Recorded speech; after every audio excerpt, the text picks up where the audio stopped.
अगर पहले की तरह ही हम घुमाने की आदत डालते हैं, याद रखना उस व्यक्ति को तात्कालिक संतुष्टि हो सकती है, लेकिन वह लाखों और करोड़ों लोगों की बद्दुआ से कभी बच नहीं सकता।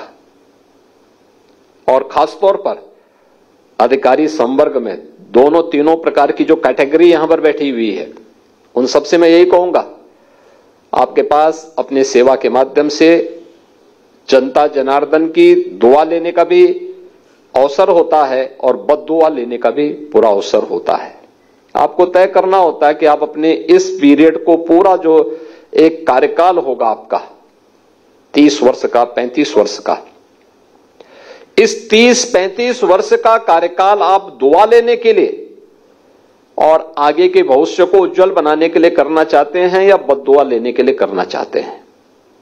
क्योंकि मैं देखता हूं रिटायरमेंट के बाद ऐसे लोगों की बड़ी दुर्गति होती है, फिर कोई पूछने नहीं जाता, झांकने नहीं जाता।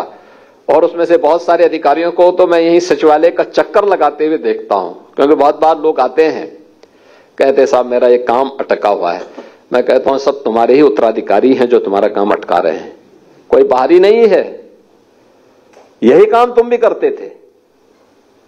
तो जो काम किए हो फल तो वही काटोगे जो बीज बोया है। और इसीलिए आपने देखा होगा पूरी प्रक्रिया में पहली बार किसी आयोग या बोर्ड के द्वारा चयन की प्रक्रिया को एक समय सीमा के अंदर पूरा किया गया। 9 महीने के अंदर आपकी पूरी परीक्षा की प्रणाली और पूरे रिजल्ट को देने में मात्र 9 महीने के अंदर ही इस पूरी प्रक्रिया को संपन्न किया गया।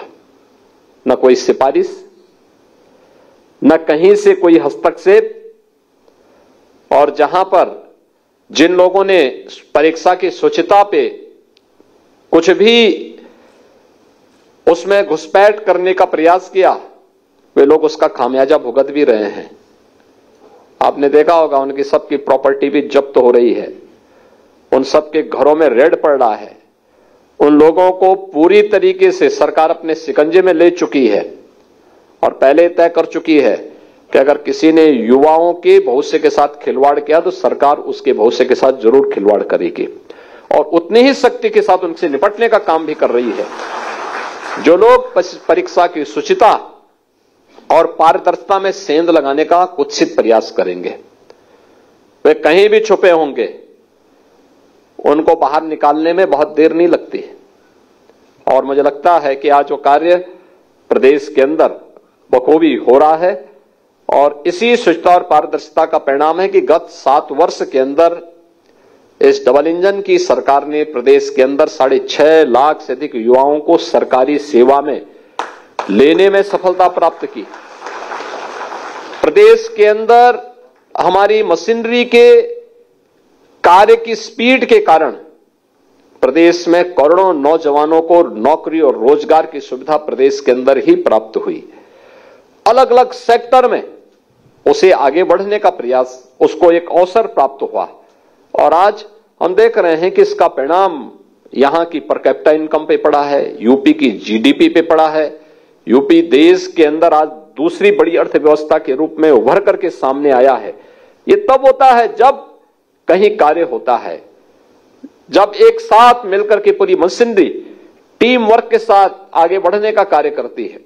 और आज उसके परिणाम भी हम सबके, आप बहुत महत्वपूर्ण काम कर सकते हैं। गवर्नमेंट के इंजन के रूप में आपको अपनी भूमिका का निर्वहन करना है और उसमें खासतौर पर डिप्टी कलेक्टर, अब तो टेक्नोलॉजी काफी इंप्रूव हो चुकी है और मुझे लगता है कि जब तक आप फील्ड में आएंगे तब तक हम लोग राजस्व के सभी कार्यों को पूरी तरह डिजिटाइज करने में सफल हो चुके होंगे। लेकिन फिर भी मेरा यह मानना है कि आज भी विवाद का कारण राजस्व से संबंधित ज्यादा मामले पड़े हुए हैं। अगर इन मामलों को समयबद्ध तरीके से बैठने की आदत डिप्टी कलेक्टर अपनी तहसील में करके और पहले दिन तय करें कितनी पेंडेंसी है और फिर उसको लेकर के एक समय सीमा के अंदर अपने निस्तारण की प्रक्रिया को आगे बढ़ा लें। क्योंकि बहुत सारे मामले तो इसलिए होते हैं कि जिस दिन आप किसी मामले में निर्णय देने के लिए होते हैं उस दिन वहां पे हड़ताल होने लगती होगी। एक बार 2 बार नोटिस जारी करिए, नहीं तो फिर दोनों पार्टियों से बोले कि वे स्वयं ही यहां बहस करके बता दो अपनी बात को और निर्णय लेकर के अब त्वरित रूप से आगे बढ़ते हैं, कोई समस्या नहीं आती, फिर समाधान तक आप स्वयं पहुंच सकते हैं। एक गरीब को न्याय देना हमारा दायित्व होना चाहिए। उस गरीब के साथ हम खड़े होंगे जिसकी किसी मंच पर सुनवाई नहीं हुई है। कानून व्यवस्था को बनाए रखने में भी आप बड़ी भूमिका का निर्वहन करते हैं। लैंड रिकॉर्ड के साथ साथ राजस्व से संबंधित सभी प्रकार के इन कार्यों में आपकी एक बड़ी भूमिका होती है। डिप्टी एसपी का पद भी इसी प्रकार का है। ये कोई सेरेमोनियल पद नहीं है कि बैठा दिया वो केवल जो है अपना एक पिकनिक बनाने के लिए एक थाने में जा रहा, उस थाने में जा रहा। वहां की एक एक गतिविधि को वॉच करना। थाने में हम जब विजिट कर रहे हैं, हम देखें तो क्या स्थिति है थाने की, पब्लिक के साथ व्यवहार कैसा है, यहां पे मामले जो दर्ज किए गए उनमें चार्जशीट की स्थिति क्या है, वहां पर अन्य मामलों में किस रूप में हम लोग कार्रवाई कर रहे हैं, कितने ऐसे अपराधी हैं जिन अपराधियों के खिलाफ कार्रवाई करके आप उस थाने क्षेत्र को पूरी तरह अपराध से मुक्त कर सकते हैं। वहां पे पीआरबी की पेट्रोलिंग की स्थिति क्या है, वहां पे ट्रैफिक की स्थिति क्या है, प्रोसिक्यूशन को आगे बढ़ाने में थाने स्तर पर क्या प्रयास होने चाहिए। ये बहुत सारे मामले हैं जिनकी आप समीक्षा कर सकते हैं। थाने के अंदर रिकॉर्ड के रखरखाव के लिए क्या कार्रवाई हो रही है। ऐसे कोषाधिकारी के रूप में भी अपने उत्तरदायित्वों का निर्वहन करते हुए, टेक्नोलॉजी का बेहतरीन उपयोग करते हुए कैसे हम लोग वहां आने वाले एक एक व्यक्ति को राहत देने में अपना योगदान दे सकते हैं, एक बड़ी भूमिका है।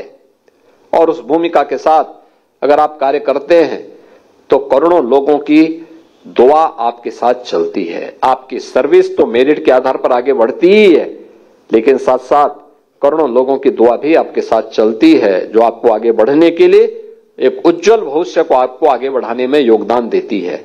लेकिन जब हम लोग कोताही बरतते हैं, अधिक से अधिक नेगेटिविटी ये मान करके चलते हैं हमें इसका बिगाड़ना ही है, आप बिगाड़ने के लिए नहीं बैठे हैं जी।